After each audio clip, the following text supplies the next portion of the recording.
কই গেলে? বেরিয়ে এসো। কি হয়েছে? তোমার সতীন এনেছি, বরণ করে ঘরে তোলো, আমি মুতে আসি। ঠিক আছে, তুমি হালকা হয়ে আসো, একে আমি পাতলা করছি। আমি জল খাবো। জল খাবে? দাঁড়াও, এই নাও, এই জলটা খেয়ে বেহুশ হও। বেহুশ কেন হব? আমার স্বামী তো নারী পাচার করে, ভালো ভালো মেয়েদের পটিয়ে পাটিয়ে এনে জল খাইয়ে বেহুশ করে বিদেশে নোংরা কাজের জন্য বিক্রি করে দেয়। আমি জল খাবো না, আমি বাড়ি যাবো।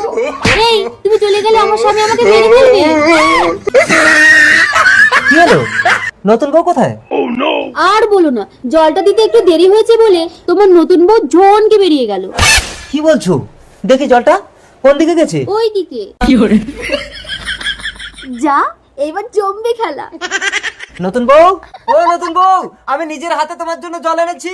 আমি জল খাবো না।